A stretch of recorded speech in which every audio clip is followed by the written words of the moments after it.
What's good, YouTube fam? It's your boy Cam Mars from a show about football. And today's video is about the top 5 high school football players from the class of 2014 who boom, who busted. The reason this video is because we're now in 2024. Happy New Year's, by the way. And it's been about 10 years since these players have graduated high school. They've played out their college careers. And if they made it to the NFL, they should be pretty established into those careers now. And what I'm using for this ranking is the 247 Sports Composite Rankings. And what the composite ranking is, it takes your star rating from your Rivals profile, your ESPN profile, and also your 247 Sports profile. Nowadays, they use On3 as well, but that wasn't a thing in 2014.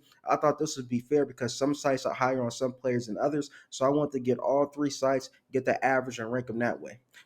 The number one player in the class of 2014, according to the composite rankings, was Leonard Fournette, five-star running back from St. Augustine High School in New Orleans, Louisiana. He was a 2013 USA Today High School Offensive Player of the Year. He entered LSU with a ton of hype and wore the famed number 7. And you know, if you go to LSU and you wear 7, you got to be like that. You got to stand on your business. His freshman year, he played in all 13 games and rushed for 1,034 yards and 10 touchdowns. His sophomore year, he truly broke out, rushing for 1,953 yards and 22 touchdowns. He finished sixth in the Heisman voting and became a consensus All-American.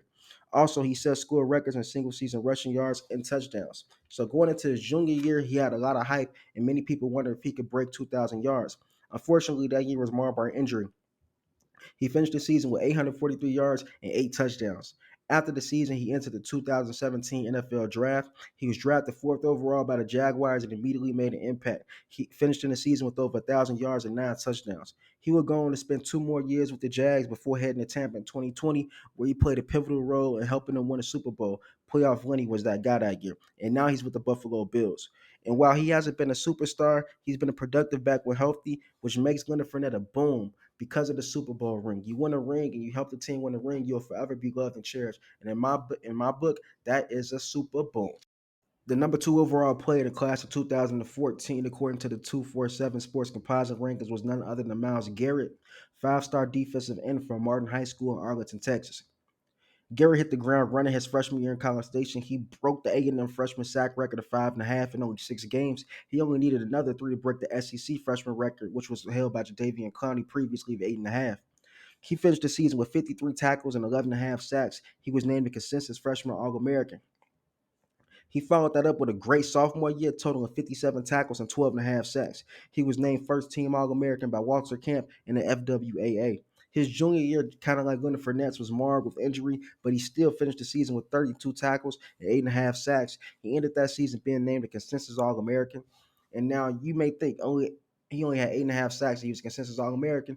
I think that was a combo platter from his sophomore year and his junior year on why he was named a consensus All American. And similar to Leonard Fournette, he entered the 2017 draft with a ton of hype. He was seen as a can't miss, generational type player, must have, and he was for sure going to be the number one overall pick.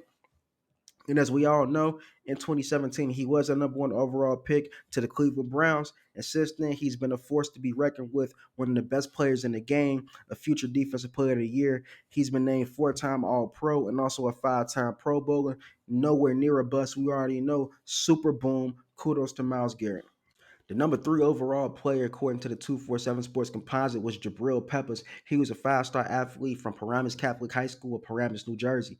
He had a ton of hype early on and was also a track star. And fun fact, he won a state championship every year in high school, 2 at Don Bosco and 2 at Paramus Catholic. He chose Michigan, and in his freshman year, he appeared in 3 games, totaling 2 tackles and 1 punt return for 6 yards before getting hurt and having a red shirt the entire season. Peppers returned in 2015 as a redshirt freshman and showed his versatility, totaling 45 tackles, 5.5 tackles for a loss, and 10 PBUs, and gained 568 all-purpose yards on offense and special teams. His redshirt sophomore year, which was his third year on campus, was more of the same. He totaled 72 tackles, 16 tackles for a loss on defense, and 737 all-purpose yards. And just like Myles Garrett and also Leonard Fournette, Jabril Peppers forgoed his last 2 years of eligibility and entered the 2017 NFL draft and was drafted 25th overall by the Browns.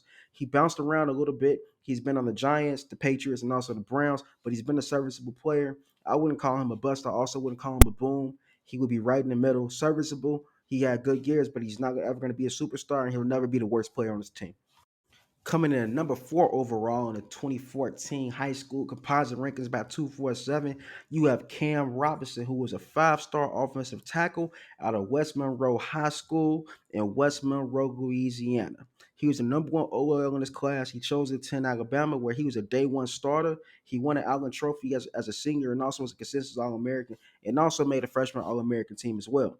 He was eventually drafted in the second round by the Jags, and he's been a serviceable player. He's never made a Pro Bowl or All Pro, but he's been a consistent starter and serviceable for them. So similar to Jabril Peppers, not the best, not the worst, right in the middle. I can't call him a boom or a bust, but he's been productive in the NFL.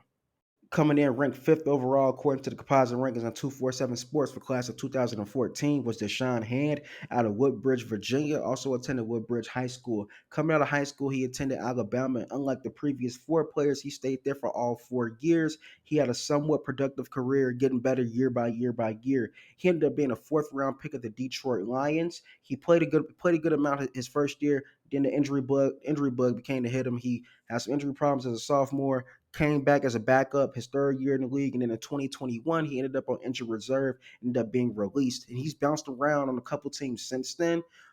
So unlike the other four players on this list, I would say he's definitely had the hardest NFL career of trying to stick to a team, and unfortunately, based off his high school pedigree going to Alabama, I would have to look at him as a bust compared to the high school rankings. Now, it's still an accomplishment to still be in the NFL this many years in, so I respect him for that. But based off the criteria I'm using, Deshaun Hand would be a bust. And here's a look at the full top 10 class of 2014, as you guys can see there. And then I also want to bring up a couple notables. Also in the class was Dalvin Cook, Sonny Michelle, Deshaun Watson, Nick Chubb, CMC, Mark Andrews, and so many other players that ended up being stars or productive college players. And I say that to say, kids, if you're watching this and you're younger, just because you're not that 5-star recruit or 4-star recruit does not mean you can't reach your goals. You have many players in the NFL today who are highly successful, some of the best players in the league, and they were not 4 and 5-star recruits. You have Devin Witherspoon, who's a 0-star recruit, ended up being a number 5 pick in the draft last year. So anything is possible. And if you have any other thoughts or comments of any other classes that I should do, it's the class of 2012, 2013, class of 2018, whatever classes you guys have an idea for, please let me know. And as always, like and subscribe to the page. AD Mill out.